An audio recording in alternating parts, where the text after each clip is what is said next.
Assalamualaikum warahmatullahi wabarakatuh. Syukur kita kehadrat Allah kerana dengan limpah serta kurnia-Nya dapat kita sama-sama mengisi masa lapang bagi mendengar perkongsian online Golden Isma Guide pada tahun ini. Bagi memberkati yang kita pada kali ini, dengan ini saya mempersilakan saudara Wan Muhammad Amirul bin Wan Muhammad Yusof bagi memimpin bacaan doa. Majlis mempersilakan.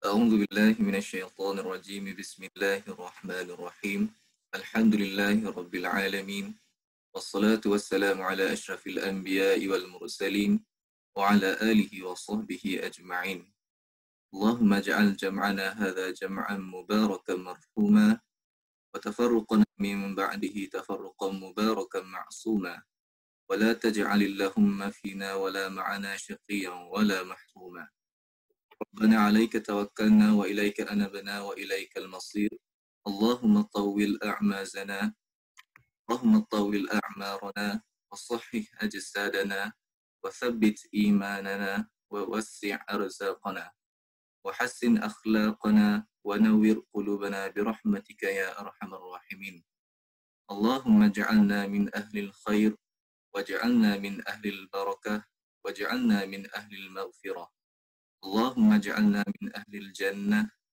واجعلنا من أهل الفردوس الأعلى برحمتك يا أرحم الراحمين اللهم اجعلنا مجلسنا هذا مجلسا مباركا لأصحابنا وأهلنا وجيراننا وضيوفنا برحمتك يا أرحم الراحمين ربنا آتنا في الدنيا حسنة وفي الآخرة حسنة وقنا عذاب النار وصلى الله على سيدنا محمد وعلى آله وصحبه أجمعين والحمد لله رب العالمين.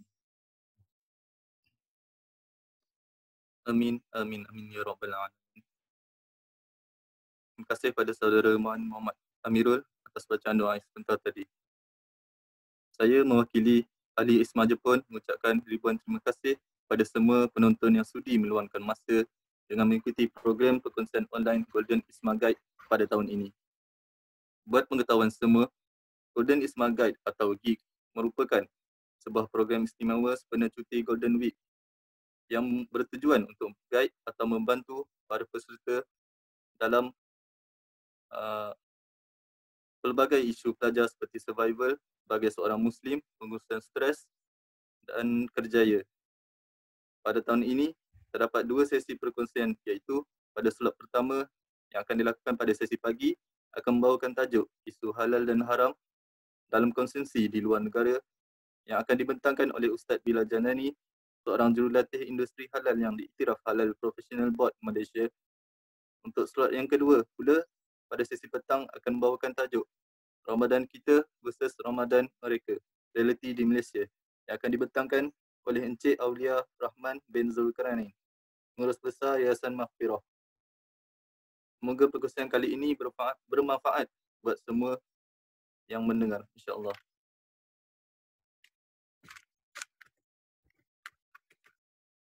Tanpa membuang masa, kita akan teruskan perkongsian kali ini dengan slot yang pertama yang bertajuk isu halal dan haram dalam konsumsi di luar negara yang akan disampaikan oleh Ustaz Bilal Jalani. Sebelum saya terlupa, saya Muhammad Faris Syahmi bin Syarif, pelajar tahun ketiga Ukui Universiti, akan menjadi moderator anda pada sesi pagi ini. Suka juga ingin saya ingatkan, ingin saya terangkan format slot yang akan dijalankan pada sesi pagi ini. Slot pertama ini akan dijalankan dalam format forum.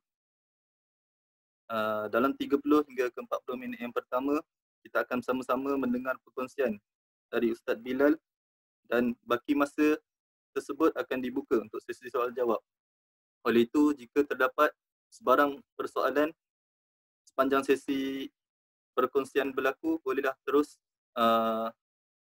menulis di ruang chat dan soalan tersebut akan dibacakan pada sesi soal jawab yang akan sebentar nanti.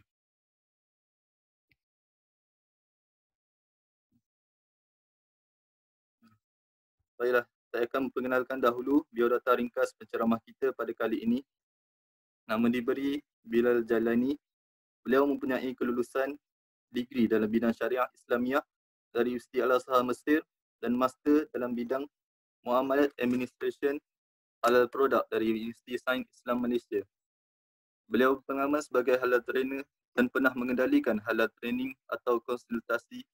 Beliau juga aktif dalam penulisan artikel di portal Islam dan Melayu serta artikel di akhbar berita harian.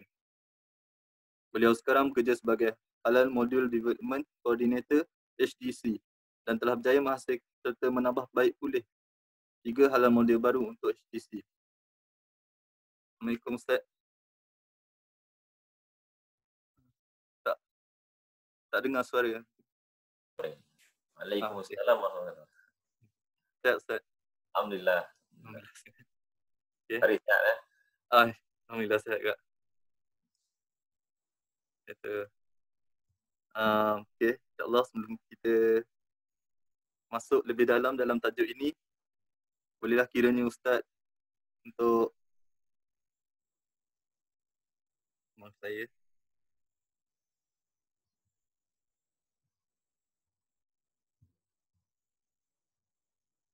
akan terus ke soalan yang pertama. Dalam State of Global Islamic Economy Report 2019-2020 yang diterbitkan oleh Dinas Standard, sebuah pusat kajian yang berpangkalan di New York melakukan penelitian terhadap potensi ekonomi Islam di 73 buah negara, lalu menobatkan Malaysia sebagai negara yang mempunyai ekosistem halal yang paling baik. Apa hebatnya industri halal Malaysia ini dan kaitan industri halal Malaysia dengan Jepun? Silakan Ustaz. Bismillahirrahmanirrahim. Alhamdulillahirabbil alamin wassalatu wassalamu ala asyrofil anbiya'i wal mursalin wa ala alihi wa sahbihi ajma'in. Subhanaka la ilma lana illa ma 'allamtana innakal alimul hakim. Rabbi shrah li sadri wa yassir li amri wahlul 'uqdatam min lisani yafqahu qawli. Terima kasih Saudara Faris Isman Jepun dan juga seluruh warga maya yang sedang menonton siaran ini. Di mana juga anda berada, saya rasa anda semua berada di Jepun lah. Baik, soalan tadi agak berat. Yakni apa hebatnya industri halal Malaysia? Apa hebatnya industri Malaysia ni? Pertamanya saya tanya, saya nak tahu jugalah. Faris rasa Malaysia ni hebat ke? Ataupun biasa je Malaysia ni. Jepun hebat. Kalau pernah dengar juga lah pasal hebatnya logo halal JAKIM tu sendiri di mata dunia. Okay, first saya nak betulkan sikit. Sebenarnya itu bukan logo halal JAKIM. Itu logo halal siapa? Okay, kalau kita tengok dekat logo halal tu, dia tak ada tulis JAKIM pun, dia tulis Malaysia. Itu bermakna, itu bukan logo halal JAKIM, itu logo halal negara kita, logo halal Malaysia. Okay. Berbeza dengan logo halal Indonesia. Logo halal Indonesia ni, dekat logo halal dia ditulis Majlis Ulama Indonesia. Jadi itu memang logo halal Majlis Ulama Indonesia. Majlis Ulama Indonesia adalah sebuah NGO di Indonesia. Dan mereka bukan pihak kerajaan. Mereka bukan negara. Mereka bukan mewakili negara. Mereka membuat halal certification saja. Okay? Dia adalah pihak swasta yang membuat profit lah dengan bisnes halal certification. Berbanding dengan Malaysia ni logo halal dia negara punya. Dia tak ada tulis Jambatan Kemajuan Islam Malaysia ke, dia tak ada tulis Majlis Agama Islam Selangor ke, tak ada. Dia tulis Malaysia. Ini logo halal negara. For your information, there are very few halal logo yang dikeluarkan oleh sebuah negara. Kalau tuan-tuan, kalau adik-adik boleh namakan, kalau kat Jepun kan banyak logo halal kan. Ada tak logo halal ni? Japan. Kalau ada logo halal tu, itu very strong. Itu very strong. Maknanya, there is a government behind that logo. Okay. So, dalam very few ni, tiba-tiba Malaysia punya logo halal ni, fully backed by government. Fully belong to the government. So, itu nombor satu. Itu hebatnya Malaysia ni. Itu satu. Dia punya logo halal saja, negara punya, bukan NGO punya. Kita boleh bezakan lah antara logo halal milik negara dengan logo halal milik NGO. Logo halal milik negara ni, dia banyak duit, resources banyak, kan, integrity sebab dia kawal undang semua. Tapi kalau lembaga NGO ni dia slow lah sikit, kan. Dia duit mungkin tak banyak, mungkin manpower tak banyak. Okay, itu nombor satu. Yang kedua, Malaysia ni dia punya apa? Dia punya ekosistem halal ni lengkap tau. Saya nak kata apa ekosistem halal ni? Ekosistem halal ni adalah satu sebab kita nak buat halal ni kita perlukan ramai orang. Contoh, kita perlukan undang-undang halal. Betul tak? Dekat satu negara tu kena ada undang-undang halal. Dekat Jepun ada tak undang-undang halal, Faris? Cepat. Akta berapa tu? Kalau untuk pengetahuan you all, Malaysia ni undang-undang halal ada, undang-undang haram pun ada. Logo halal ada, logo haram pun ada. Nanti saya terangkan. Okay? Itu satu komponen dalam ekosistem. Yang kedua, dia ada ramai pakar. Jadi kalau nak sambung belajar tentang halal, tak perlu pergi ke Saudi Arabia. Datanglah Malaysia belajar halal. Sebagaimana adik-adik sekalian pergi belajar engineering, electrical engineering, mechanical engineering dekat Jepun sebab Jepun terkenal dengan kehebatan ilmu tersebut, maka bolehlah siapa nak belajar halal, rupanya belajar kat UKM je, contoh.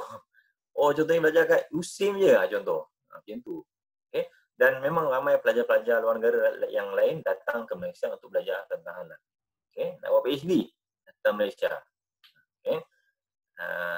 Itu komponen yang kedua, pendidikan dia. Expertise. Yang ketiga, pendidikan. Untuk makluman, Malaysia menawarkan program-program sarjana muda halal, masters halal, PhD halal dan semua itu ada di Malaysia lah. Dan banyak lagi komponen-komponen yang lain, contohnya macam pemain industri yang supportive. Sebab kadang-kadang kerajaan buat dasar halal. Tengok tak ada orang logo halal. Jadi Malaysia ni pemain industri iaitu seperti Nestle, seperti Cadbury, seperti KFC, seperti McDonald, mereka amat supportive dan mereka menyambut baik kerajaan ni dan juga mereka menjadi contoh kepada industri-industri kecil yang lain supaya halal. Mereka pula yang jadi jurucakap halal untuk kerajaan. Bagus ni. Okay? Jadi bila State of Global Islamic Economic Report ni dia kaji-kaji komponen-komponen ni, dia kata kesimpulannya Malaysia lah negara yang paling bagus ekosistem halalnya sebab komponen-komponen dan ramuannya semua cukup. Okay? Jadi itu saya ni lah. Satu lagi, kaitan Malaysia dengan Jepun ni. Okay. Sebabkan Malaysia ni bagus, Jepun ni berminat. Jepun ni dia nak buat Olimpik. Lalu dia kena bersedialah menerima Muslim turis. Lalu dia pun cari model halal mana yang paling senang untuk kita ikut. Yang paling bagus sekali. Dia check. Rupanya dia kata Malaysia lah paling bagus. Okay, jom.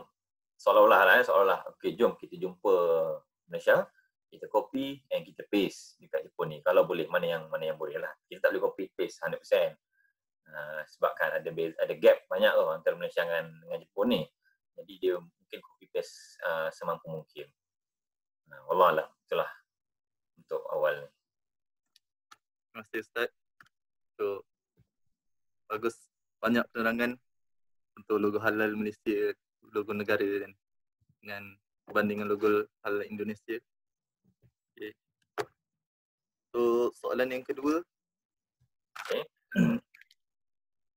Mungkin lebih sedikit mencabar. Okay.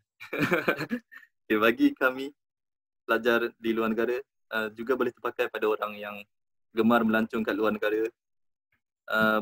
Adakah dibolehkan kita untuk bercampur mazhab dalam pengambilan makanan? Sebagai contoh, macam Jepun sendiri atau Korea yang makan potong yang masih hidup. Terus ada pandangan kata makruh, ada yang kata haram. Jadi itulah macam mana tu Ustaz. Sotong tu saya pernah tengok tu. Lama ke dia hidup? Tak tahu. tak pernah makan lagi. Ke dah tengah kunyah tu dia gerak-gerak lagi. Itulah. Okey, boleh ke kita campur-nyampur mazhab? sebelum saya jawab soalan tu, sebenarnya yang paling penting adalah kita ikut mazhab ni. Kita ikut mazhab ni sebab kita kurang maklumat sebenarnya. Kita tak tahu kenapa, apa hukumnya. Jadi kita pun ikut mazhab. Sebab bagi orang yang tidak mampu mengetahui hukum sesuatu, maka dia perlu ikut imamnya. Okay? Dia tak payah ikut Quran pun tak boleh ikut imamnya. Sebab imamnya ikut Quran kan. Okay? Jadi kita pun ikutlah imam kita. Boleh pilihlah imam yang 4 tu, semuanya diiktiraf dalam Islam, diiktiraf oleh seluruh umat Islam. Mazhab Syafi'i, boleh ikut turutan lah. Mazhab Hanafi, dia yang pertama start dulu. Beliau pertama start dulu, kemudian Maliki. Okay? Mazhab Hanafi ni, meninggal saja Imam Hanafi, lahir Imam Syafi'i. Tapi masih kecil lagi. Tapi ketika itu dah ada Imam Malik. Imam Malik pun start. Lepas tu Imam Malik tengah start ni, Imam Syafi'i jadi anak murid dia. Okay. Imam Hanafi dah tak ada. Okay. Dan kemudian lahirlah Imam Ahmad bin Hanbal atau dipanggil mazhab Hanbali. So Hanafi, Maliki, Syafi'i, Hanbali ni semua mazhab yang diiktiraf, bolehlah kita ikut mana-mana. Bagaimana anda berada dalam 4 ni, anda selamat. Okay. Jadi yang saya nak sebut adalah pindah mazhab ni boleh. Tapi dia bukan satu kelaziman ataupun bukan satu kebiasaan. Okay. Yang kebiasaan adalah kita kekal pada satu mazhab. Ini untuk orang awam, kita kekal pada satu mazhab, kita ikut pandangan imam kita. Tapi dalam keadaan kita ikut mazhab ni, sebenarnya kita dituntut untuk mengetahui yang mana paling betul antara 4 mazhab ni. Okay. So walaupun you all selama ni pegang dengan mazhab Syafi'i bahawa babi itu najis, you all kena tahu juga apa dalil daripada Quran dengan sunnah yang kata babi najis. So dia concurrently kita ikut mazhab ni, kita develop kita punya knowledge. Okay, sampai suatu hari nanti, rupanya pandangan mazhab Malik ni lebih kuat berbanding mazhab Syafi'i. Ketika itu kita mesti berpegang pada asas, kita mesti berpegang pada ilmu yang paling benar lah. Okay? So asas pada amal kita adalah kita berpegang pada ilmu yang paling benar ataupun yang paling hampir kepada benar. Okay? So saya simpulkan boleh pindah-pindah mazhab, tapi dengan syarat satu, antara dalam lingkungan imam 4. Yang kedua, jadikan dia sebagai satu yang pengecualian, bukan kelaziman. Jangan sikit-sikit pindah. Okay?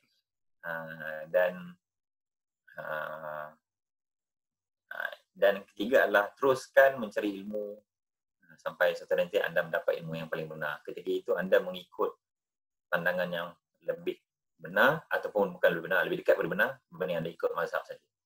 Allahualam. Okay, maksudnya boleh kita ikut, tapi kita perlu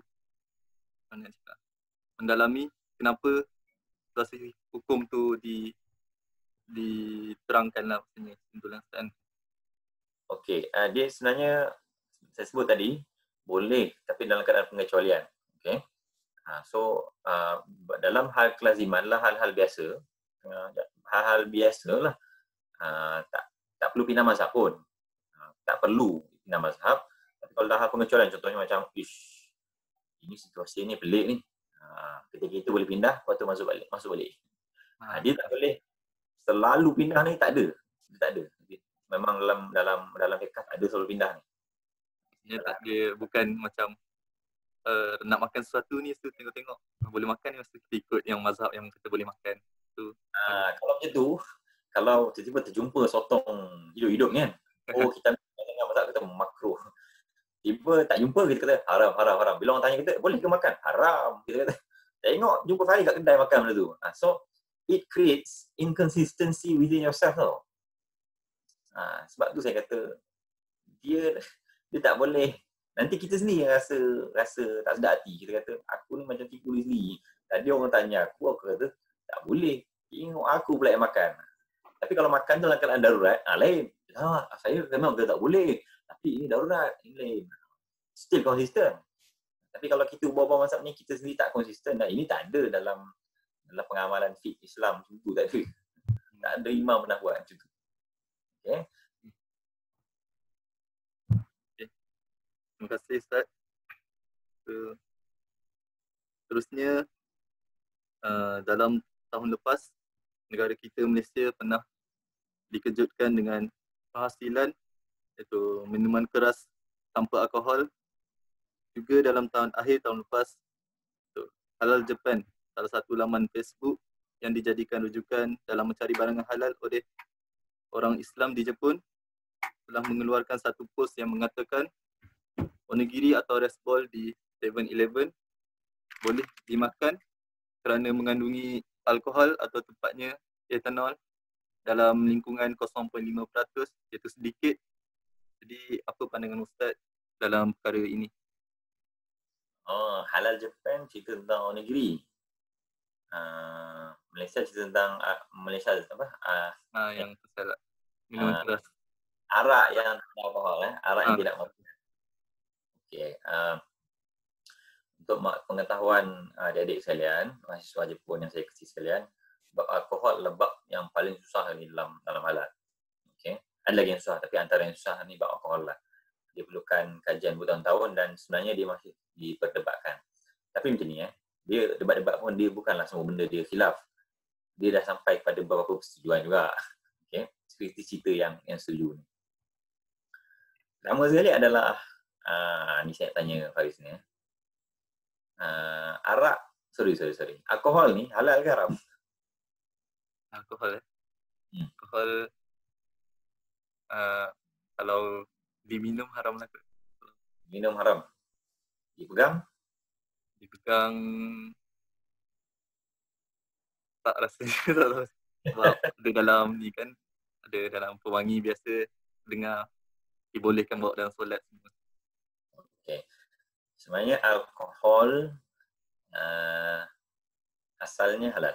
Okay? By default alkohol ni halal. Okay? Yang haram bukan alkohol.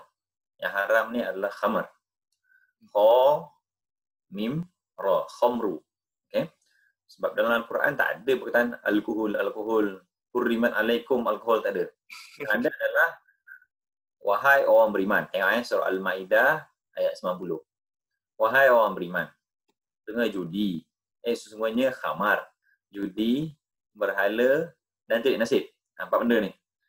Sesungguhnya khamar. Allah sebut khamar. Allah tak sebut alkohol. Khamar, judi, tilik nasib dan berhala adalah kotor. Allah sebut adalah kotor, adalah najis dan dia sentiasa dinampakkan cantik oleh syaitan.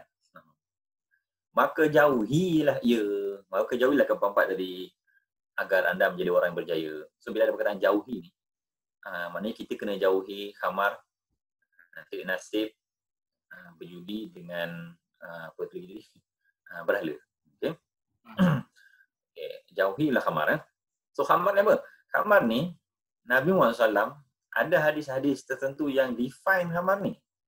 Nabi Muhammad SAW sebut al-khamru ma khamarul aql. Al-khamru ma khamarul aql. Khamar adalah apa-apa yang menutup akal ataupun dia close akal kita, jadi kita tak boleh fikir. Yang menutup akal. Okay, jadi alkohol ni khamar ke? Kalau dia tutup akal, dia khamar. Kalau dia tak tutup akal, dia bukan khamar. Sebab Nabi define al-khamru ma khamarul aql. Okay? Nombor satu, Allah kata jauhilah khamar. Yang kedua, Nabi kata khamar adalah apa-apa yang menutup akal ataupun apa-apa yang memabukkan akal kita. Okay? Yang ketiga, ni Bilal pula kata. Tadi Allah kata, Nabi kata, ni Bilal kata. Ni nak pegang, tak nak pegang, tak apa, tak kisah. Ni saya punya guideline lah. Pertama, kedua tu kena pegang, tu wajib. Satu Allah dan Rasul. Bilal pula kata, khamar adalah apa-apa yang memabukkan akal. Okay, saya ambil apa yang Nabi sebut, sebenarnya saya sambung sikit. Khamar adalah apa-apa yang memabukkan akal. Orang paling lemah dalam masyarakat kita, jika digunakan pada kuantiti normal. Faham ke tak, Faris? Saya ulang balik. Khamar adalah apa-apa yang memabukkan akal. A. B. Khamar adalah apa-apa yang memabukkan akal. Orang yang paling lemah dalam kalangan kita, definisi jika diguna pada kuantiti normal. Benda ni. Ini definisi khamar. Okey. Kalau benda tu mabuk akal, tapi sorry. Kalau benda tu mabuk akal, contohnya ada seorang ni, dia minum arak, dia minum Carlsberg, tapi dia tak mabuk. Tapi anak dia minum, anak dia mabuk. Okey. So Carlsberg ni khamar ke tak khamar? Dia minum tak mabuk. Oh, aku pula minum kan. Dia minum tak mabuk. Anak dia minum mabuk. Okey, boleh tak dia kata aku minum tak mabuk. So benda ni bukan khamar untuk aku, tapi khamar untuk anak aku. Boleh tak cakap itu?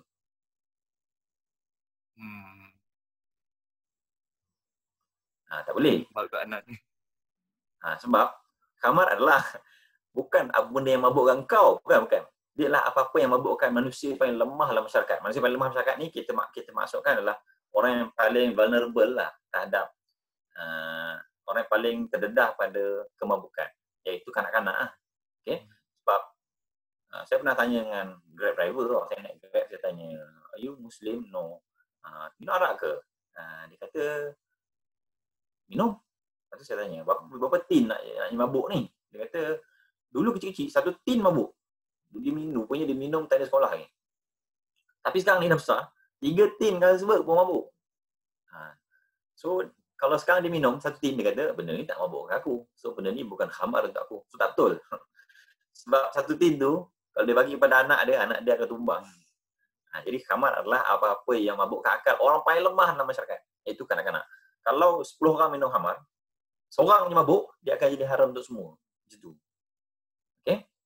Okay, sambung lagi. Yang ketiga tadi adalah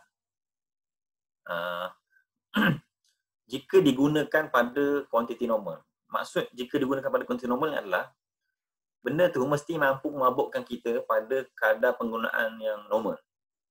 Contoh, kalau saya makan tapai ni ada etanol tau. Betul tak? Dalam donat pun ada etanol. Cuba buat donat. Letak yeast kan? Agak-agak ada etanol tak? Confirm ada.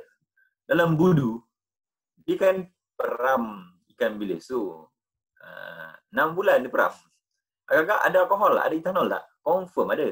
Dalam durian yang baru terbuka sikit, esok pagi baru makan. Confirm ada etanol. Sebab dia interact dengan bakteria yang berada dekat dalam udara ni, lalu dia akan menghasilkan etanol. Jadi, kalau kita kata etanol ni haram, tak betul lah. Sebab etanol bukan khamar. Kalau macam tu, budu tak boleh makan, donat tak boleh makan, bahkan ada setengah buah yang, ialah buah kalau terbuka sikit, dia akan ada etanol, akan rasa gas sikit. Okay? So, tapai ni, dia ada etanol. Sebenarnya, kita boleh mabuk makan tapai. Budu pun kita boleh mabuk. Tapi kita kena makan 30 tapai dan kita kena minum 20 botol budu. Baru kita mabuk. Logik tak? Katakan saya buka 1 botol budu, saya minum. Alkohol dalam badan ada katakan berapa? 1 ml. Kalau 20 botol, dah ada 20 ml alkohol dalam badan ni. Boleh mabuk sebenarnya. Okay? Tapi budu ni mabukkan saya pada kuantiti yang tak masuk akal, iaitu 20 botol. Kuantiti yang tak normal. Sebab penggunaan budu ni orang makan sepiring kan. So dalam penggunaan normal, sepiring dia tak mabukkan. Bahkan kalau dalam penggunaan normal yang luar biasa normal, contohnya 5 piring pun dia tak mabukkan lagi. Okay? Dia perlu 20 botol. Okay? Jadi budu tidak termasuk khamar sebab dia tidak memabukkan orang paling lemah masyarakat pada penggunaan normal. Okay? Tapai macam tu juga. Okay, tapai ni berapa penggunaan normal dia, Faris? Berapa consumption normal? Normal consumption? 2-3 bungkus. 2-3. Kalau ambil 5 banyak ke sikit? Boleh-boleh lagi kot. Boleh-boleh lagi. Kalau 10? Banyak lah kot. Dah. Kalau 10, orang Jepun kata banyak, orang Malaysia pun kata banyak. Tak ada khilaf. Semua kata, banyak ni. 10 tu pun, dia tak mabuk lagi. Dia mungkin 30 boleh mabuk. Dia bergantung pada alkohol level lah. Okay. Dari sinilah penentuan kadar peratus alkohol. Inilah ceritanya. Di situ dia dapat penentuan kadar peratus alkohol. Okay. So, tapai dalam sejarah dunia, sejarah dunia, tak ada orang kat dunia ni pernah mabuk makan tapai. Sebab orang makan 10 pun dah celik-celik. Okay. Ini nak makan 30, saya rasa, ini agak susah lah. Okay. Agak mustahil lah tapai ni akan memabukkan.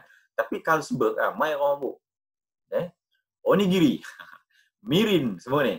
Ini tonton yang lebih tahu. Saya bagi kaedah-kaedah je. Nanti saya tanya balik tuan-tuan. Saya tanya balik adik-adik. Saya tanya Faris. Benda ni pernah ada rekod ke? Mirin orang minum mabuk. Ni mabuk. Ni mabuk. Okay? Kalau mabuk, ya dia akan jadi haram. Jadi itu definisi khamar. Ulang balik. Khamar adalah apa-apa yang mabukkan akal.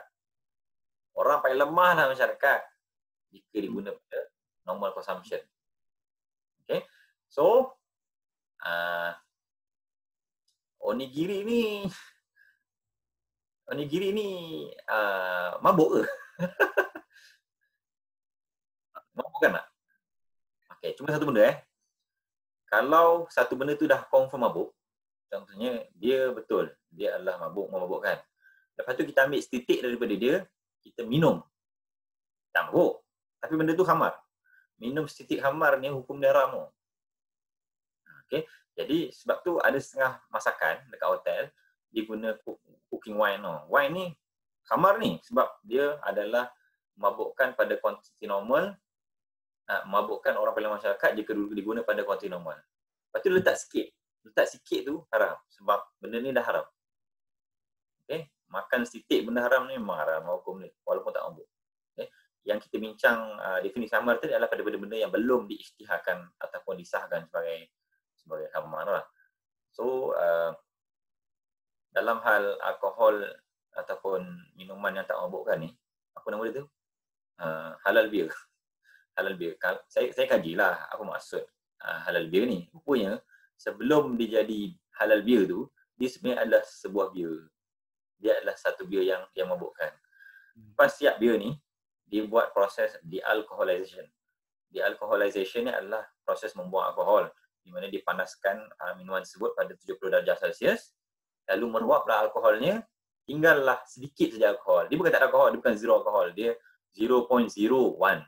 Ada alkohol, 0.01. Jadi kita tak bincang pada kadar alkohol tu, kita bincang pada dia pernah jadi khamar tak? Pernah jadi khamar. So arak lah dia.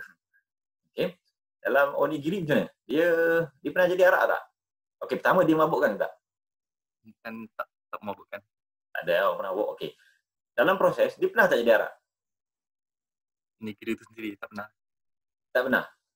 So kalau macam tu nak kata apa lagi?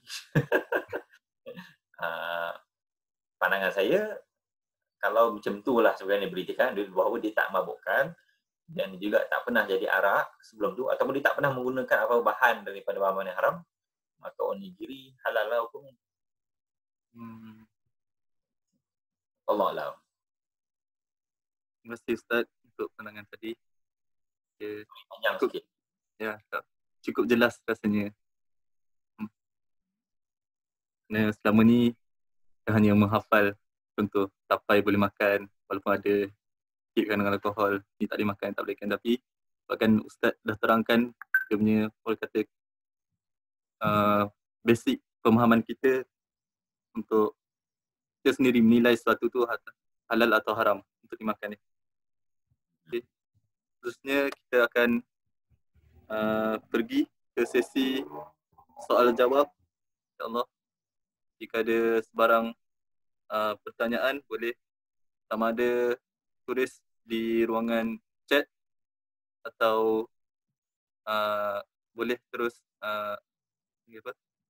raise hand untuk terus bertanya kepada Ustaz jika ada. Kalau raise hand tu nanti dia akan buat video conference ke? Rasanya dia ni je kot, suara je. Oh, voice conference. Okay. Oh, ni ramai sisters ni. Di Jepun, pelajar lelaki ke pelajar perempuan ni ramai? Lebih kurang rasanya. 50-50 lah Okay. Ada soalan ni? Saya baca sendiri Faris. Boleh. Muhammad Saidi, Muhammad Ashraf Naim bertanya, kalau wine dibuat mandi boleh tak? Sebab di Hakone ni apa? Ini nama tempat di Jepun. Okay. Ada onsen yang pakai wine untuk mandi. Onsen ni apa, Faris? Onsen tu macam tap panas dia. Panas. Oh, yang Bapak Nobita pergi tu. Dekat luar biasanya. Oh, tempat mandi umum Macam sauna. Betul. Okey. Halal ni dia ada dua benda. Satu, halal makan. Yang kedua, halal pegang. Ada benda yang halal makan. Kalau dia halal makan, confirm dulu dia halal pegang. Tapi ada benda yang dia halal pegang, tapi dia haram makan. Contoh macam lendir siput babi. Lendir siput babi ni, dia halal pegang, tapi haram makan. Okay? Haram makan. Sebab siput babi haram, tapi siput babi tak najis. Dia haram, tapi dia tak najis. So, bolehlah buat produk kosmetik. Sebab tu ada produk-produk face mask, beauty mask tu yang guna yang guna slime ataupun lendir siput babi ni, dia dapat logo halal. Jangan dimakan benda tu, haram dimakan, tapi boleh pegang. Okay? Logo halal yang ada pada minyak rambut pun jangan makan. Itu boleh pakai, boleh pegang, jangan dimakan. Okay? Saya pernah beli pomade saya ada logo halal. Bukan maknanya dia boleh makan, dia boleh pegang. So, kita kena teliti sikit lah dalam bab ni. Bila kita sebut pasal halal, dia mesti ada verb dekat dia. Contoh saya tanya Faris, harimau boleh makan tak? Sorry. Harimau halal ke haram? Mau Memeningkan. Haram. Harimau ni memeningkan. Okay. Sebenarnya soalan tu salah. Sebab harimau ni boleh dipegang, tapi tak boleh dimakan. So, kau tanya yang mana satu sebenarnya? Ini mesti ada verb. When we use halal word or haram word, there must be verb word there. Dia mesti ada perkataan kata kerja dekat situ. Okay? Kalau orang tu tanya tak ada verb, contohnya macam tupai ni halal ke haram? Kau tanya halal apa? Makan ke, pegang ke, tengok ke? Tengok halal lah. Macam itulah. Okay? Tapi mostly maksud dia orang makan lah. Okay? Tapi halal ni dua benda. Satu pegang, satu makan. Okay, wine ni semua mazhab kata haram dimakan. Okay? Haram dimakan. Ataupun haram masuk Ramadan. Kan aku kata makan, dia inject pula jadi ubat. Sudah. So, internal consumption, haram. External consumption, guna kat luar ni, guna dalam minyak rambut, guna dalam solat, alkohol ni, boleh ke tak? Ataupun wine ni. Mazhab Syafi'i kata haram. Dan setengah mazhab lain kata boleh. Gitu. Sebab tu bagi mereka, wine ini haram diminum tapi tak najis. Mazhab Syafi'i dia dua-dua. Haram pegang, haram minum. Sebab bagi mazhab Syafi'i, najis lah wine itu. Okay. Jadi, bila ada dua pandangan macam ni, boleh tak saya nak pindah mazhab? Boleh saya pindah mazhab? Jawapan dia, apa keperluan kita mandi ke tempat tu? Sebab pindah mazhab pada benda-benda, bukan benda-benda yang lazim, dia benda-benda yang pengecualian. Contohnya macam, alamak, dah tak ada tempat nak makan dah ni. Dah tak ada tempat nak makan dah, aku bukan orang kat sini. Kalau tak makan ni memang habis. So pergilah, pindah mazhab sekejap. Masuk balik. Tapi kalau, jom minggu ni pergi mandi. Jom minggu depan tak pergi mandi. Jom minggu depan ni pergi mandi lagi. Itu adalah pindah mazhab secara konsisten atau pindah mazhab secara lazim lah. Secara kebiasaan. Okay. Jadi pandangan saya, keluarlah daripada khilaf tersebut. Ambillah pandangan yang lebih ketat. Sebab dalam hal-hal yang bukan kepentingan, kita kena ambil pendekatan syadid lah sebenarnya.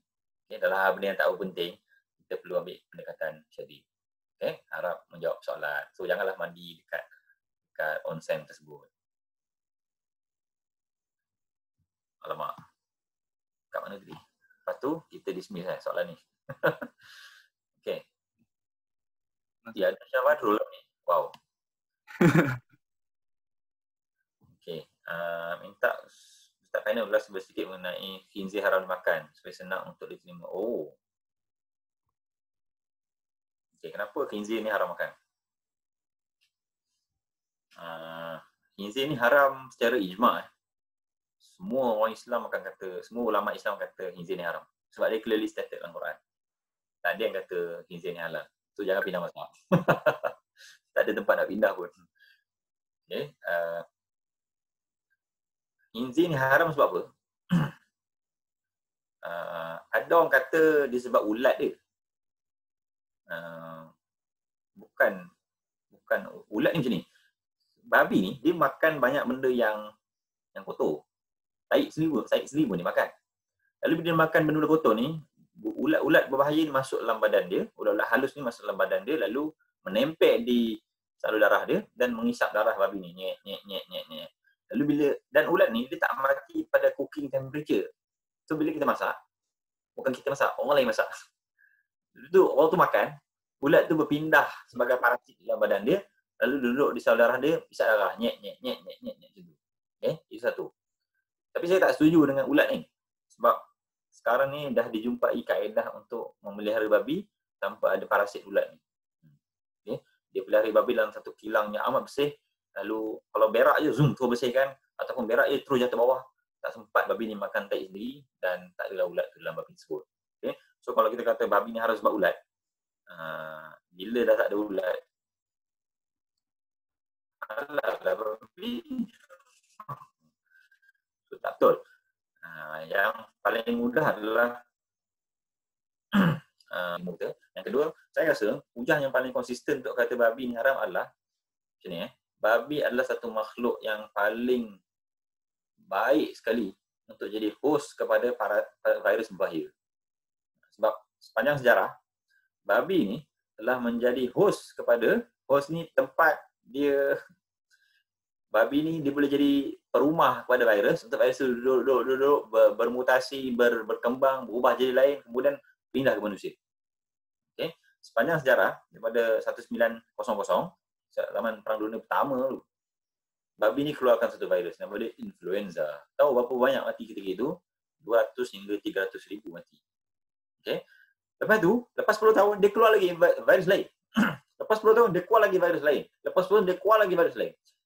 Dia konsistensi keluar virus baru yang berbahaya untuk manusia, untuk seluruh generasi manusia. Anak kamu, bapak kamu, cucu kamu, atuk kamu. Itu babi ni. Memang babi betul. Okay. Masa saya kecil dulu, ada satu virus berbahaya kat Malaysia ni, nama dia Japanese Encephalitis. JE. Ketika itu banyak babi dibunuh. Bila saya besar sikit, ada H5N1. Saya besar lagi, benda tu dah bermutasi. Jadi H1N1 pula. Semua sebab babi ni. Dia adalah perumah yang baik untuk virus tu berkembang dan berubah. So, kalau kita keep makan babi, kita ni sebenarnya prone to, kita ni terdedah pada virus. Okay? Sebab tu, mungkin sebab itu, sebab itu ilmu Allah SWT, mungkin sebab itu Allah melarang kita makan babi. Dalam Quran sebenarnya disebut sebab haram babi ni. Faris rasa Allah sebut apa? Babi ni haram sebab apa? Siapa baca juzuk 8 betul-betul dia akan jumpa ayat ni. Malam tadi juzuk 9. Sebelum tu, siapa baca juzuk 8 betul dia akan jumpa ayat ni. Inilah tadabbur. Saya pun mula tak perasan ayat ni. Tapi bila satu hari tu orang kata, tahu tak kenapa babi haram? Jawapan dia buka surah ni, ayat ni. Tahu tak ayat apa? Saya tengok je. Okay. Dalam Quran, dalam ayat tersebut, Allah kata, babi ni haram kerana babi ni kotor. Babi ni haram kerana dia najis. Tapi najis tu kat mana? Saya rasa yang paling tepat adalah pada kevirusan dia tadi. Okay? Wallahualam. Itu soalan saya untuk yang kedua. Okay. Sebenarnya saya cakap ikut ajak. Mari carry on je. Okay. So, nak betulkan apa yang sedikit yang silap tadi waktu jika ada sebarang soalan, bukan sebelah ruang chat tu ada Q&A. Tak nampak. Jadi kalau ada soalan-soalan, terus tulis dalam Q&A tu supaya senang kami untuk lihat balik dalam Q&A Direct tersebut. je tak boleh Direct je betulnya. Direct je. Okay, Assalamualaikum Ustaz. Teks ni dia tak bagi tahu banyak benda. Kalau suara ni kita boleh memahami lebih dalam lah. Dengar ke saya cakap? Dengar. Ni siapa? Dengar. Saya Muhammad Syafiq. Sekarang saya menuntut di Korea Selatan. Uish. Ni dah merentas negara. Bukan negara. Kau cujang. Mata-mata nak dengar pengisah Ustaz je ni. Ui, balik Malaysia lah. Saya nak tanya pendapat khusus untuk wakil atau situasi kami dekat Korea lah. Rata-rata kami sebelum fly, kita orang memang dah ada sesi fiqah traveller lah yang memang dianjur khas mula daripada penaja ataupun daripada institut yang kami buat persediaan. So secara ringkasnya ada dua perkara yang dipegang oleh student kat sini lah. Yang pertamanya kalau macam produk susu ke roti macam tu, jika ada label tu tak ada benda haram dan syubhah, so kita orang boleh consume. Sebab dekat Korea ni dia memang ingredient dia sangat-sangat spesifik. Contohnya macam gelatin ke shortening memang dia akan list lah dia punya shortening atau gelatin tu animal based ke atau plant based.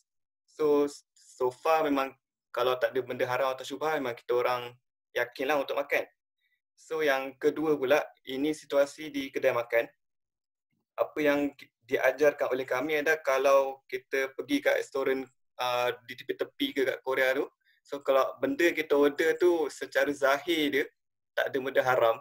Contohnya macam kita order sambal sotong ke atau nasi goreng udang ke, so secara zahir ni memang tak ada ham ke, tak ada daging, and benda tu apa yang diajar oleh kami boleh dimakan. So tak perlu pun untuk kita orang check sampai ke dapur dia, maksudnya dia pakai kuali sama dengan benda haram ke, dia pakai minyak yang sama ke, ataupun dia ada benda-benda yang di belakang tabir tu tak perlu check sampai ke sana lah. Cukup secara zahir dia, kita nampak benda tu halal, adalah contoh seafood, so boleh makan. And yang ketiga, so far setakat ni kat Korea memang dah hangat lah. Maksudnya kat sini student pergi ke restoran Korea ke, pergi ke fast food, and dia tengok supplier daging adalah daripada Australia atau Brazil. And sefaham kita orang, memang dekat Australia memang bekalan dia adalah banyak bekalkan daging-daging halal. So maknanya ada student yang dah tanya owner restoran tu, dia dapat confirm, okay ni pakai daripada, ada dapat daging daripada Australia, and company tu bekalkan daging halal. So dorang yakin and dorang makan makanan tu lah, tanpa dorang check lah pakai minyak yang sama ke atau pakai kuali yang sama. So banyak soalan saya ni. So soalan saya, adakah betul sebenarnya pegangan student dekat sini, ataupun apa yang kita pegang ni adalah fiqah traveller, bukan fiqah, maksudnya fiqah seorang yang dah bermastautin dekat sini. Maksudnya kita orang dah stay sini 1 or 2 years. So maknanya kita orang dah ada pilihan lah, sama ada boleh je kita orang masak dan boleh je kita orang makan luar. Ataupun isu dia lebih kepada keyakinan lah. Maksudnya ada orang yang berpendapat untuk ambil yang azimah, maksudnya ambil yang tertinggi lah. Maksudnya dia nampak benda tu macam syubhah, so dia jauhkan diri dia. Ataupun dia ada setengah student tu dia yakin benda boleh makan, so dibolehkan oleh syarak. So apa pendapat Ustaz mengenai itu? Okay. Sebelum masuk ke soalan Muhammad Syafiq ni. Yes. Okay. Saya nak beritahu ayat yang sebut tadi. Ayat tadi nanti tuan-tuan boleh check sebab apa babi haram. Tengok Al-An'am ayat 145 Al-An'am 145. Okay Syafiq, panjang soalan Syafiq ni.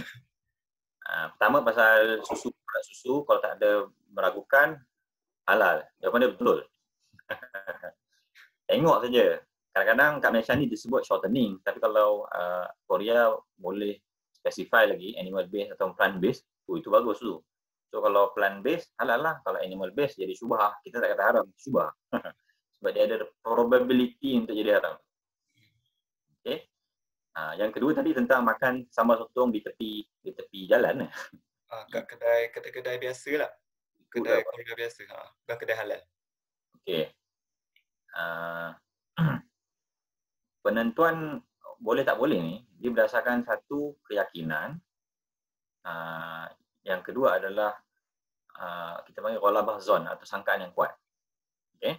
Kalau pada kita yakin bahawa tidak ada percampuran non halal dengan halal, maka boleh.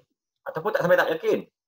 Ghalabah zon ni hampir yakin. Contohnya probability dia 80% versus 20%. 80% halal, 20% mungkin tak halal macam tu lah. So itu pun boleh dipegang. Tapi kalau 50-50 itu syubhah nama dia. Ini tema-tema fiqh. Kalau 50-50 nama dia syubhah. Kalau bawah dari 50-50 itu dah kira ghalabah zon kepada non halal lah. Okay. Jadi ada berapa kriteria yang perlu kita tengok untuk kita tentukan berapa persen probability ni. Satu, declaration dia. Tanya dia, ada campur tak? Ada campur? Tak ada. Oh, probability naik sikit. Sebab biasanya declare ni kita ambil secara zahirnya betul lah. Kan? Macam tanya, Faris dari mana? Saya dari Johor. Oh, yelah dia daripada Johor lah. So, tanya makcik masak sotong tu. Makcik ni masak ada pakai campur-campur dengan babi tak? Tak ada. Okey. Naik sikit probability. Lepas tu kita kata, boleh saya tengok? Oh, itu sampai 100% tu kalau boleh tengok. Okay. Tapi kalau sekat tanya, kemudian dia kata dia memang tak campur, kira probability tu saya rasa dah 70% ke atas lah. Maknanya dah boleh masuk ke peringkat ghalabah zon. Cuma dengan syarat orang tersebut adalah orang yang berintegriti lah. Okay. Jangan orang nakal pun claim kita pun ambil je. Okay. Dengan syarat orang tu berintegriti, restoran yang proper, yang menjaga kebajikan masyarakat, yang establish bisnesnya. Okay. Itu boleh dipercayai lah. Jadi kesimpulannya boleh tak makan sambal sotong yang tidak ada percampuran, yang dikata, yang dideclare oleh peniaga bahawa tidak ada percampuran antara halal dengan non halal, benda boleh. Okay. Cuma kalau tersalah makan, makanan haram ni dia akan jadi darah daging tau, walaupun salah makan. Walaupun salah makan dia akan jadi darah daging. So dalam hal-hal yang tak perlu, ambillah sikap wara'. Okay. So saya kata betul boleh makan kalau tak nampak benda tu najis, boleh makan. Cuma saya kata wara' ni letak nombor 1. Okay, yang ketiga tadi pasal apa? Setakat ni pasal supply daging lah. Sebab memang dekat sini memang diorang akan ambil daging daripada Australia atau Brazil. So mostly dia katakan supply daripada Australia ni supply daging halal. So sebenarnya kat sini banyak yang datang di kedai, dia kata dia ambil daripada company yang supply daging halal. So diorang yakin lah untuk makan daging di kedai Korea yang ada jual pork apa semua tu yang bercampur lah, bukan yang asing lah. So dibolehkan ke tak? Okay, dalam kita nak makan kat kedai ni, ada dua benda kita tengok. Satu, bahan mentah. Sebab mentah ni pertama tengok daging. Kedua tengok, okay, you list down lah critical ingredient dekat Korea ni apa kan? Setahu saya, pertama daging lah, Jepun pun sama, daging. Yang kedua, kalau Jepun ni dia ada mirin sake. Ni critical. Critical ni maknanya kalau ada je, dia triggered. Non halal. Kalau dekat Korea, saya rasa saya lupalah critical ingredient kat Korea ni. Okay. Kalau tengok ingredient semua clear, tengok proses. Proses ni adalah dia campur tak campur antara masak halal dengan non halal. Kalau lulus dua kriteria ni, iaitu bahan mentah dengan proses, maka bolehlah makan kat restoran tersebut. So kena pastikan yang proses dia buat makanan tu tidak bercampur lah dengan makanan haram yang lain. Betul. Tadi Syafiq sebut tentang raw material saja atau bahan mentah saja. Saya rasa kena extend satu lagi, iaitu pada proses. Sebab sefaham saya, memang rakyat Korea ni antara basic ingredient dalam apa-apa masakan dia adalah pork dengan wine. Jadi sebab tu saya kata macam tu. Betul kan lah?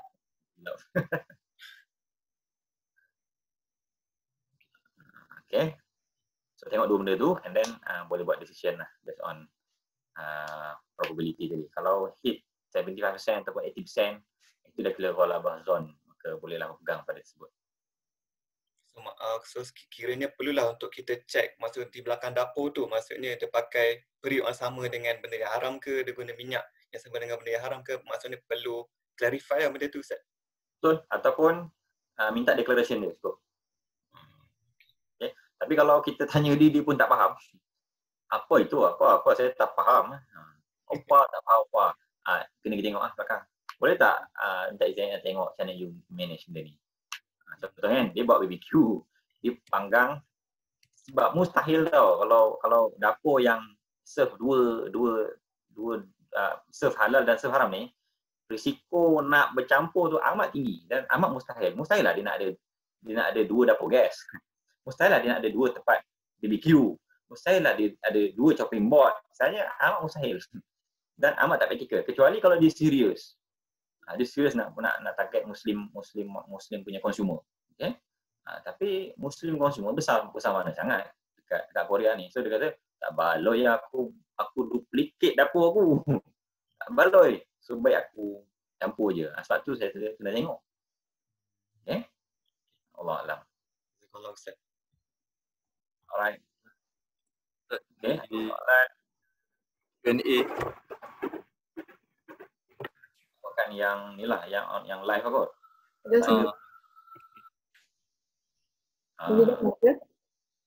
Silakan. Tadi Ustaz cakap pasal mirin kan. Mirin kan digunakan dalam masakan kan. Dan kalau tengok description dalam internet tu cakap mirin sebenarnya adalah sake. And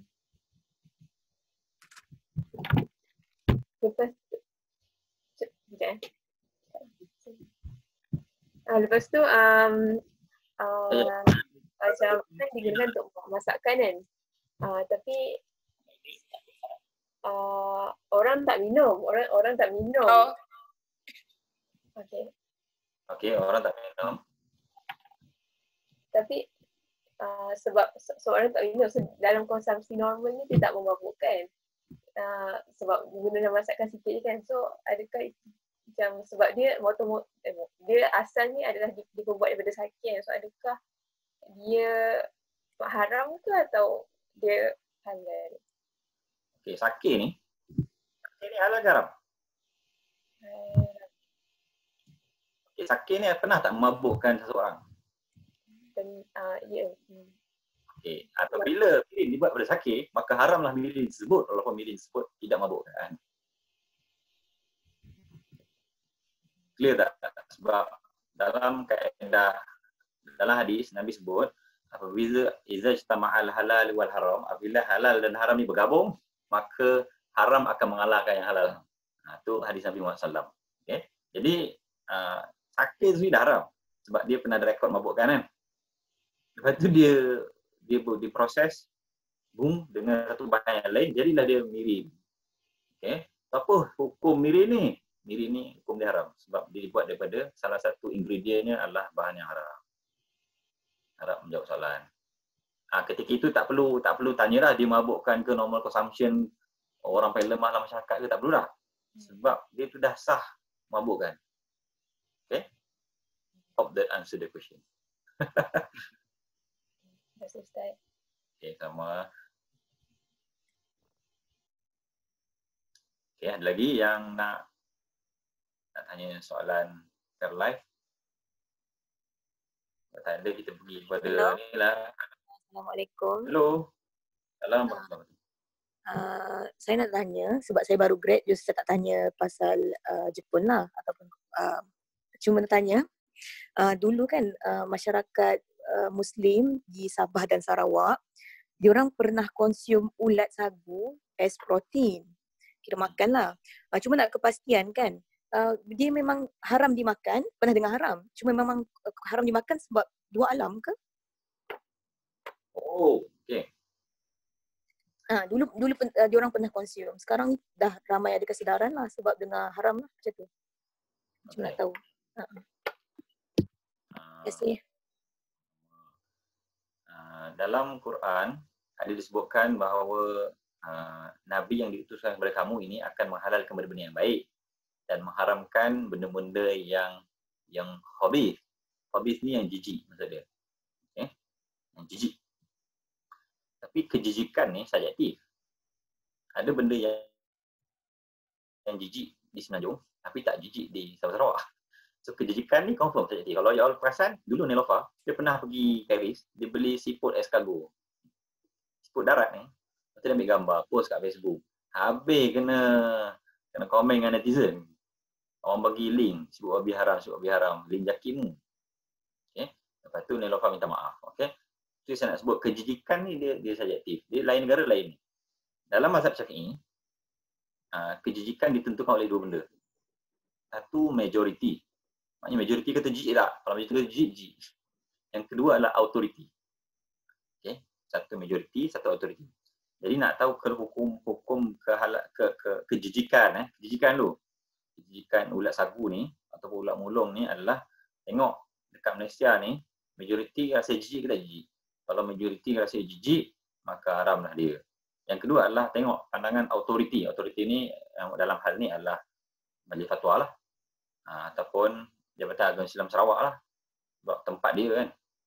Kalau dia kata, dia sebagai authority kata halal lah. Kalau dia kata, kalau Majlis Agama Islam Sarawak kata halal, walaupun masyarakat kata haram, maka dia akan jadi halal. Sebab dia authority. Authority akan supersede majority. Tapi kalau authority pun kata haram, maka haramlah dia. Okay? So, to be specific, dalam kes ulat mulung ni, Jabatan Mufti Negeri Sarawak telah memutuskan ulat mulung haram. Seingat saya fatwa tu 2013. Disebutkan oleh Dr. Juanda Jaya. Ketika itu adalah Mufti Sarawak. Jadi, haramlah makan ulat mulung ni kepada seluruh umat negeri Sarawak dan negeri-negeri pun akan follow fatwa yang sama. Allah Alam. Okay, clear Teresa? Nak tambah lagi satu soalan boleh? Okey, silakan. Saya pernah duduk di Yamaguchi di mana ikan paus ni famous. Nak tanya, ikan paus. Ya, makan ikan paus. So yang saya faham ikan buntal boleh dimakan, tapi ikan paus ni mamalia kan, bukan dia mamalia. So macam perlu disembelih ke?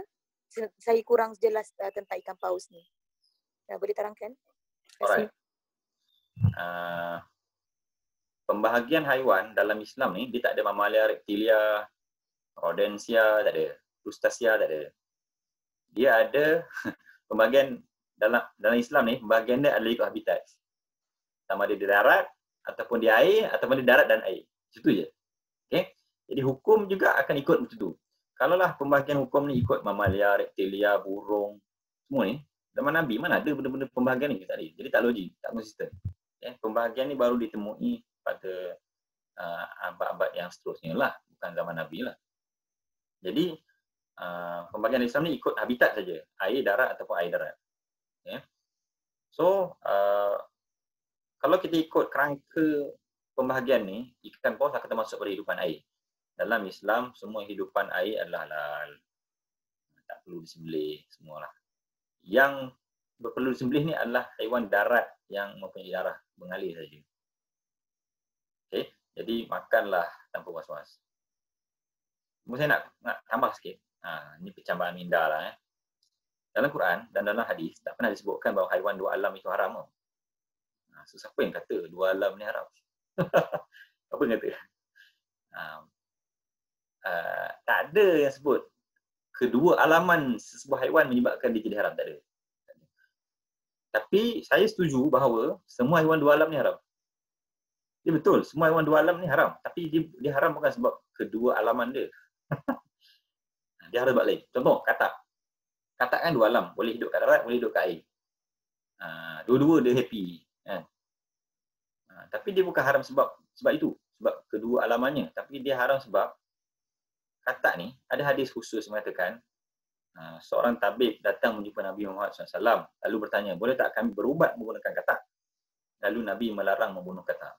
Macam tu hadis dia. Okay? Seorang tabib datang menjumpa Nabi lalu bertanya, boleh tak kami berubat menggunakan katak?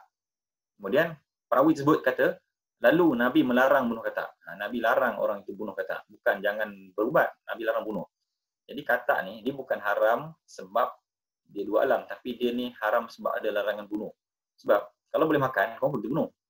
Jadi bila ada larangan bunuh, kau pun tak boleh makan.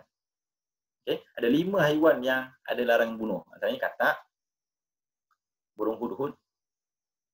Burung hudhud tak boleh makan tau. Kalau burung, jangan sembelih, tak boleh makan sebab larangan bunuh. Ketiga adalah semut.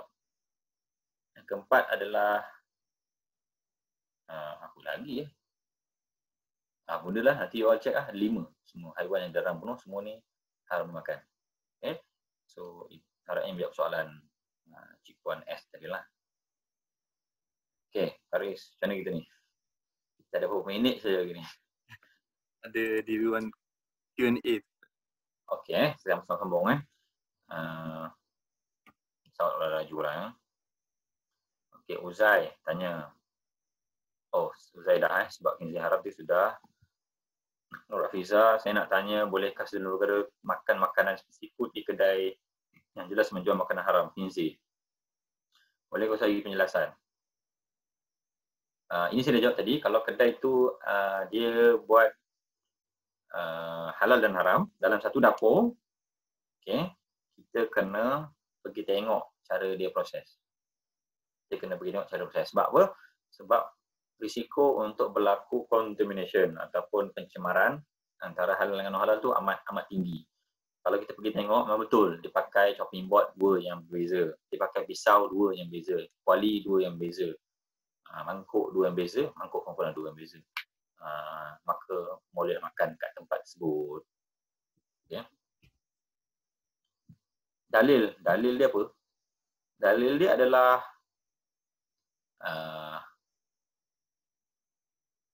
boleh makan dekat rumah non-muslim yang ada babi semua ni. Boleh makan dengan syarat kita yakin benda tu bersih. Nabi Muhammad SAW juga pernah menyebut pada sahabat dia dia tanya, boleh tak kami makan pada bekas-bekas makanan jiran kami daripada orang bukan Islam ni yang makan babi dan minum arak. Nabi kata boleh dengan syarat basuh dulu. Nabi kata boleh, tapi kena guna bekas lain kalau ada. Kalau tak ada, basuh dulu bekas tu. Basuh dulu bekas tu maknanya confirmkan dia bersih baru boleh pakai. Okay. So, kalau maksud dia situ, kalau bersih bolehlah pakai. So, sebab tu saya kata kalau confirm boleh pakai. Okay. Yang nak mencelah pasal bersih tu, maksudnya yang bersih tu maknanya kita kena basuh dengan air tanah ke atau setakat basuh guna sabun biasa je ke? Okey. Dalam hal najis mughalazah ni, mazhab Syafi'i dia ketat tau. Dia kata babi dan seluruh babi dan seluruh anjing adalah najis mughalazah, kena basuh 7 kali. Dalam mazhab lain, contohnya Hanafi. Mazhab Hanafi tak ada konsep basuh 7 kali ni.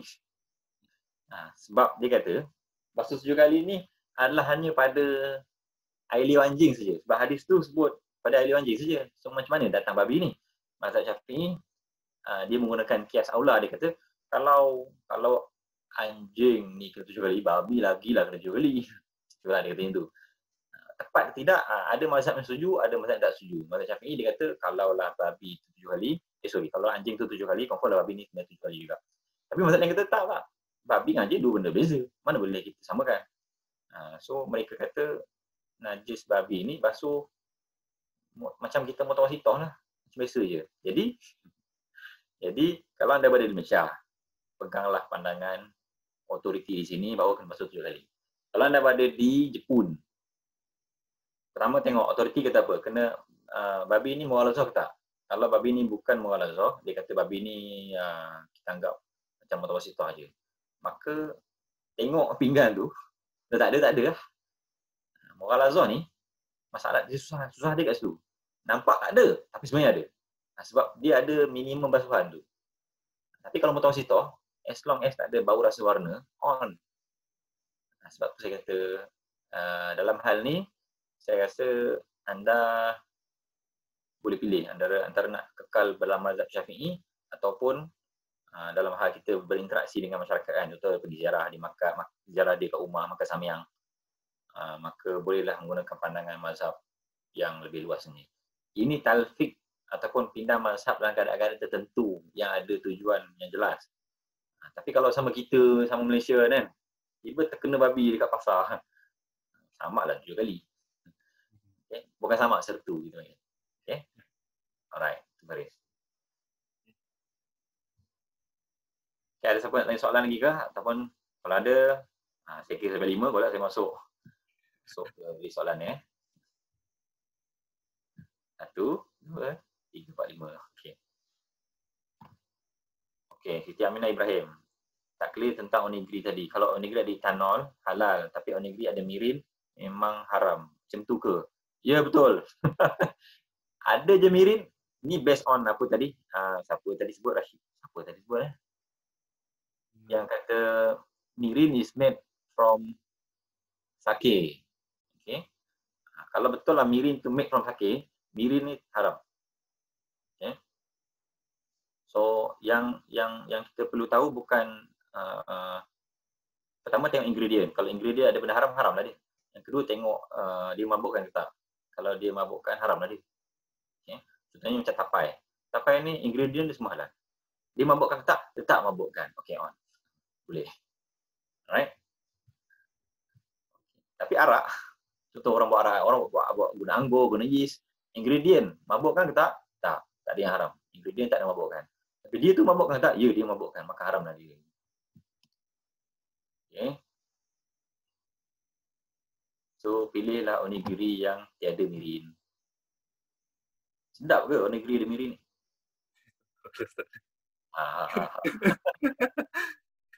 Jangan silap jawab. Apa pandangan tentang makanan yang dibuat bagi rasanya sama seperti makanan haram, steak, beef ataupun chicken? Okay.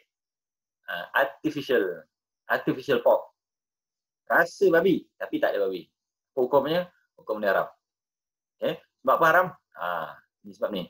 Sebab meniru maksiat itu hukum dia haram. Okay. Meniru maksiat, hukum dia haram. Contoh, ambil air kosong je, tapi duk feel macam minum arak, hukum dia haram. Hukum dia haram. Okay. Dia harap menjawab soalan. Jadi, orang yang rasa tak nak makan babi, tapi nak rasa macam makan babi, nak rasa feel babi, itu dianggap sebagai meniru maksiat. Tak boleh. Okay.